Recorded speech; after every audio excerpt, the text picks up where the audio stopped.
আসসালামু আলাইকুম, শুভ সকাল সবাইকে। কী অবস্থা সবাই? কেমন আছেন? আশা করি সবাই ভালো আছেন। আমি আল্লাহর রহমতে ভালো আছি। সবাইকে পান্তা ভাতের শুভেচ্ছা জানাচ্ছি।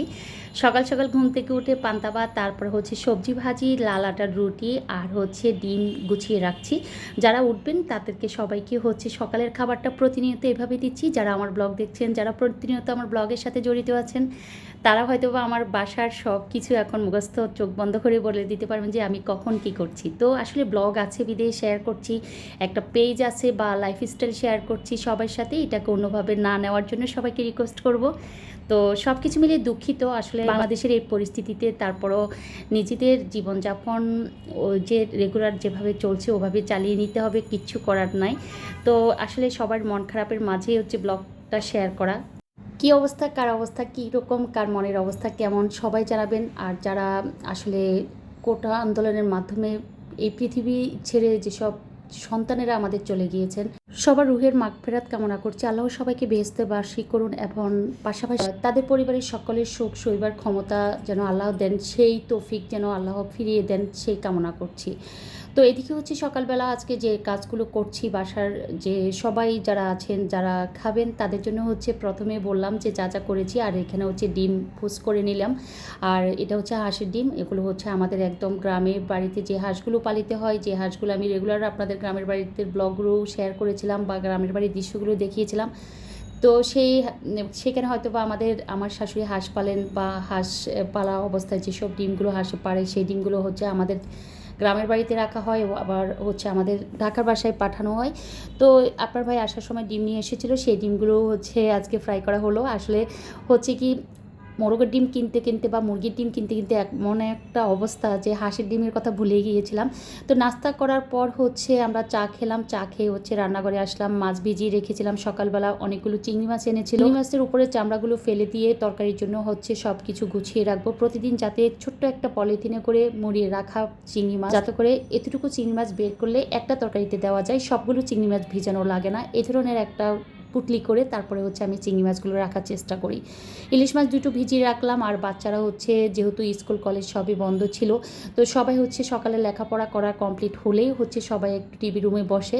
আসলে স্কুল কলেজ ভার্সিটি যাই বন্ধ থাকুক না কেন, বাচ্চাদের মন যেহেতু কোটা নিয়ে একটা আন্দোলন হয়েছিল যে আদৌ কী হচ্ছে কী হবে, সব কিছু মিলিয়ে যেমন আমরা গার্ডিয়ানরা চিন্তিত ছিলাম, বাচ্চাদেরও মন মানসিকতা সেরকম ছিল। তাদের লেখাপড়াতেও তেমন একটা মন পড়ছিল না। যতই চিলেচিলি করেছিলাম যে পড়াতে মন দাও, বাসায় পড়ো, তারপরে দেখা যাবে পরিস্থিতির উপর নির্ভর করে কি হয়। আসলে সবারই মন মানসিকতা সব কিছু মিলিয়ে আমি বলবো যে ভালো মন্দের উপর দিয়েই হচ্ছে দেশের পরিস্থিতিটা কাটিয়ে গেলো এই কয়েকদিন। তো এখানে হচ্ছে আপনার ভাই হচ্ছে বাজারে গিয়েছিল, বাজার থেকে হচ্ছে বিভিন্ন রকমের তরকারি এনেছিল, লাউ, কচা কলা, পেঁপে, পটল, বরবটি আর হচ্ছে ধনিয়াপাতা, কাঁচামরিচ, শসা, সব রকমের তরকারি বাসায় আনা হয়েছে। তো তরকারিগুলো হচ্ছে আমি ধুয়ে পরিষ্কার করে হচ্ছে যেগুলো আজকে কাটাকাটি করবো না সেগুলো রেখে দিচ্ছি। আর যেহেতু দুটো ইলিশ মাছ ভিজিয়েছিলাম, দেখিয়েছিলাম আমি আপনাদেরকে আমার ভিডিওতে, সেই ইলিশ মাছ দিয়ে হচ্ছে আনাজ কলা দিয়ে রান্না করব। তো এখানে পাঁচালি ইলিশ মাছ, পাঁচালি হচ্ছে কাঁচা কলা ছিল, তো পাঁচালি কাঁচা কলাই হচ্ছে আমি কেটে নিয়েছি।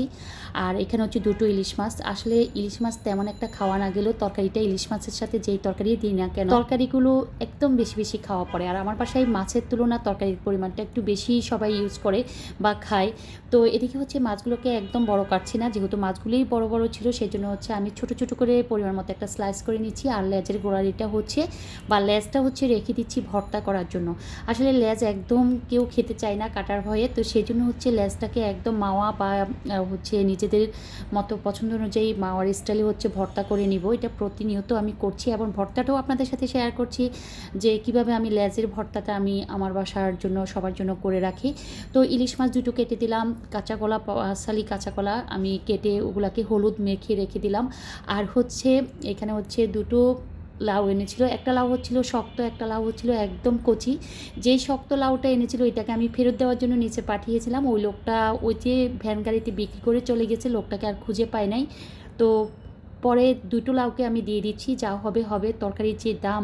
তো সেই ক্ষেত্রে হচ্ছে কচি লাউটা বা শক্ত যে লাউটা এনেছি, শক্ত লাউটার উপরে চামড়াটাকে একটু মোটা করে ফেলে দিয়ে হচ্ছে আমি লাউটা কেটে নিচ্ছি। দুটোকে একসাথ করে রান্না করছি, যে দুভাগে রান্না করলে লং টাইম আমার রান্না নিয়ে বসে থাকতে হবে। একদম মানে উপরের চামড়াটা এতটা শক্ত, তবে ভিতরটা দানা ভর্তি এই লাউটার, মানে হয়তো বা জাতটা ভালো না লাউয়ের।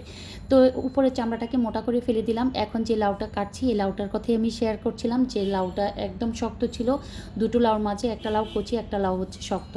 আর আনারস এনেছিল সাথে, তো আনারসগুলো আমি শেয়ার করেছিলাম। এখন হচ্ছে আনারসগুলোকে কেটে নিচ্ছি। আনারস কাটার কার কার অভ্যাস আছে? আমার কাছে অনেক বেশি ভালো লাগে আনারস কাটতে। যে অনেকেই আনারস কাটার সময় বিরক্ত বোধ করে যে কাটা কাটা লাগে, বা উপরের যে পলেপটা এটাকে একটু মোটা করে ফেলে দিলে কিন্তু আর ভিতরে যে কালো কালো যে গুটি গুটি অংশটা থাকে এগুলো থাকে না। আনারস কাটার একটু সিস্টেমটা জানলে আনারস কাটাটা একদম ইজি। উপরের চামড়াটাকে একটু মোটা করে ফেলে দিতে হয়। তো 3টা আনারস আমি কেটে নিচ্ছি। এখানে আনারসগুলোকে যেহেতু আমি আস্ত গোটা ধুয়ে নিইনি, তাতে করে হতো কি আমার হাতে ময়লা লেগে যেত, বটিতে ময়লা লেগে যেত, তাই হচ্ছে আনারসগুলোকে কেটে পরিষ্কার পানিতে ধুয়ে চারপাশ পরিষ্কার করে বটিটাকে মুছে দেন হচ্ছে আনারসগুলোকে বাসার সবাই যেভাবে লাইক করে বা হচ্ছে একটু মেখে তারপরে হচ্ছে সবাইকে দিব। আমি শেয়ার করছি যেহেতু আনারসগুলোকে আমি ছোটো ছোটো করে স্লাইস করে নিচ্ছি। ছোটোবেলায় আনারস সম্পর্কে আমার একটা ধারণা ছিল, বা ছোটোবেলা থেকে শুনে আসতাম, মুরব্বীরা বলতো আনারস খাবার আগে দুধ খাওয়া যাবে না, আনারস খাবার পরে দুধ জাতীয় খাবার খাওয়া যাবে না, তাতে করে হবে কি আমি মরে যেতে পারি বা কেউ মরে যেতে পারে। এই জন্য আমারা বা আমার যারা মুরব্বী আছেন তারা খুবই বকা দিত, এই আনারস খেয়েছো এখন দুধ জাতীয় কিছু খাবে না, বা খাওয়ার আগেও নিষেধ করতো।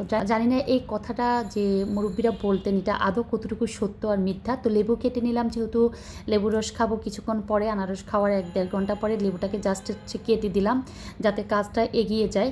আর এই তো হাতটা ধুয়ে খেয়াল করেছেন হয়তো বা আনারসে আমি পরিমাণ মতো মরিচ আর হচ্ছে লবণ দিয়ে হচ্ছে একটু হাত দিয়ে মেখে তারপরে হচ্ছে নিয়ে নিয়েছিলাম সবাই মিলে এই জন্য।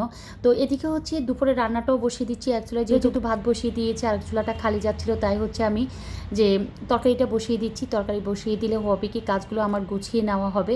তো তরকারির রঙটা কার কাছে কেমন লাগছে, মশলাটাকে ভালোভাবে কষিয়ে এখন হচ্ছে ইলিশ মাছগুলো দিয়ে দিব। ইলিশ মাছ রান্নাটা একদম ইজি একটা রান্না, কাটতে যতটা সহজ রান্না করতে তার চেয়ে দ্বিগুণ সহজ আমার কাছে মনে হয়। দুটো ইলিশ মাছ লেজ ছাড়া, দুটো ইলিশ মাছের লেজটা আমি অফ রাখলাম, আর বাকি মাছ মাথা যাই ছিল না কেন সব কিছুকে হচ্ছে ভালোভাবে মশলা কষিয়ে দেন হচ্ছে পরিমাণ মতো পানি দিয়ে একটু ঢেকে দিব। কিছুক্ষণ পরে যখন বলক আসে তখন হচ্ছে আমি কলাগুলো ইউজ করছি। কলাগুলোকে ভালোভাবে হলুদ দিয়ে ভালোভাবে চটকে ধুয়ে উপরে যে আয়রনটা থাকে গুটি গুটি আয়রনগুলোকে আমি ফেলে দিয়ে দেন হচ্ছে ভালো করে চটকে ধুয়ে নিয়েছি।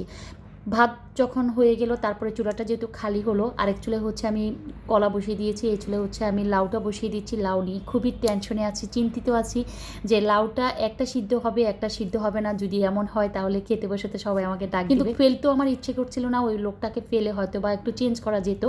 আর এখানে যে কলাটা রান্না করেছিলাম আমি হচ্ছে ইলিশ মাছের উপরে কলাটাকে ছড়িয়ে ছিটিয়ে দিলাম, আর হচ্ছে নিয়ম চালে একটু ঢেকে দেওয়ার পর যখন কলা আর ঝোলে একসাথে হয়ে আসছে তখন হচ্ছে আমি ধনিয়া পাতা দিয়ে হচ্ছে কলা রান্নাটাকে নামিয়ে ফেললাম। পুঁই শাক দেখিয়েছিলাম, পুঁই শাক দেখানোর একটাই কারণ ছোটোবেলায় এই আম্মাকে আজকে খুবই মনে পড়ছে এই রান্নাটা যখন আমি শেয়ার করছি আপনাদের সাথে। আমার আম্মা যেহেতু পৃথিবীতে নেই, পরপারে চলে গেছেন, আল্লাহ বেহেশতে নসিব করুক আম্মাকে। আমার আম্মা এই রান্নাটা খুব পছন্দ করতেন, বা এই ভুনাটা বা এই মরিচ পোড়াটা, আমরা মরিচ পোড়াই বলতাম এটাকে, হচ্ছে পলিশ শাক বা পুঁই শাক যেটা, ওই শাক দিয়ে হচ্ছে যে বেশি করে পেঁয়াজ কুচি, সরিষার তেল, পেঁয়াজ বাটা, তারপরে হচ্ছে রসুন কুচি, রসুন বাটা দিয়ে হচ্ছে আমি মশলাটাকে কষিয়ে নিয়েছি। দেন হচ্ছে চিংড়ি মাছও দিয়েছি, একদম চামড়া সহকারে কিছু চিংড়ি মাছকে একদম ভাজা ভাজা করে তারপরে হচ্ছে মশলাটাকে যখন কষিয়ে আসলো মরিচ দিয়ে দিয়েছি একদম বেশি করে, মানে বেশি করে মানে অনেকগুলো মরিচ দিয়েছি। আর মরিচ আর পানি দিয়ে হচ্ছে আমি পানি আর মরিচকে দিয়ে অনেকক্ষণ কষানোর পর আমি হচ্ছে পুঁই শাক বা পলিশ শাক দিয়ে দিলাম। দেওয়ার পর হচ্ছে আবার একটু লেবু রস দিয়ে দিব, আবার অনেকক্ষণ পর্যন্ত চুলার পাশে দাঁড়িয়ে দাঁড়িয়ে নাড়তে নাড়তে যখন পানি শুকিয়ে আসলো পুঁই শাকটা একদম সফট হয়ে গেল।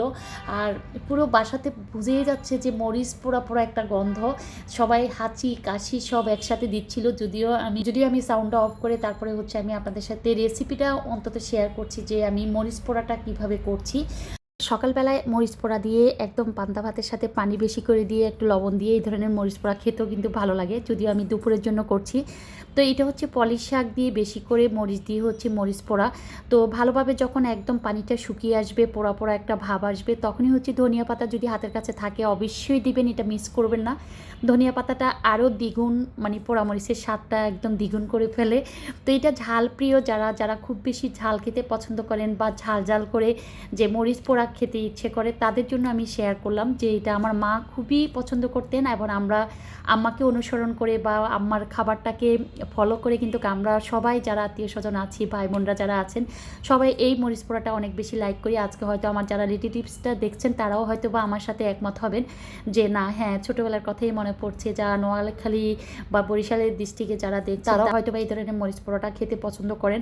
তো আমার মরিচ পোড়াটা কার কাছে কেমন লাগলো, বা এইভাবে কেউ কখনো খেয়েছেন কিনা, কারো অনুভূতি আছে কিনা যে পুঁই শাক দিয়ে বেশি করে মরিচ দিয়ে, বা চিংড়ি মাছ যদি হাতের কাছে থাকে দিতেও পারেন, নাও দিতে পারেন, বেশি করে মরিচ পোড়া বা চিংড়ি মাছকে ভাজা ভাজা করে এভাবে শুকনো শুকনো একটা মরিচ পোড়া করা যেতে পারে। তো এদিকে হচ্ছে ইলিশ মাছের যে দুটো লেজ রেখে দিয়েছিলাম ওগুলোর কাঁটাটা বেছে এখন হচ্ছে ভর্তা করা হবে। তারপরে ইলিশ মাছের সাথে হচ্ছে আনাজ কলা দিয়ে রান্না করেছি, চিংড়ি মাছের সাথে লাউ দিয়ে রান্না করেছি, পাতলা ডাল, তারপরে হচ্ছে মরিচ পোড়া, আর হচ্ছে বিকালের জন্য হচ্ছে বুট ভিজিয়ে রেখেছিলাম একদম ভোরে ভোরে। তো এগুলো হচ্ছে একদম ফুলে একাকার হয়ে গিয়েছে। তো এখন হচ্ছে দুপুরের খাবারটা তো সবাই খেয়ে দিয়ে রেস্ট নিল। তারপরে হচ্ছে আমি আবার আসরের আগে উঠে গিয়ে একটু রেস্ট নিয়ে তারপরে হচ্ছে বুটগুলোকে ভাজি করে নিচ্ছি, আর হচ্ছে পেঁয়াজু ভাজি করে নিচ্ছি, বুট ভাজি, পেঁয়াজু ভাজি, মুড়ি, পোড়ামরিচ, কাঁচামরিচ, তারপরে হচ্ছে শসা একটু কুচি দিয়ে হচ্ছে বিকালের নাস্তার আইটেমটা দিব, আর হচ্ছে সাথে চা। তো রোজা রোজা লাগছে, বুট ভাজি দেখলে মনে হয় যেন রোজার একটা অনুভূতি ফিল করা যায় বাসার মাঝে।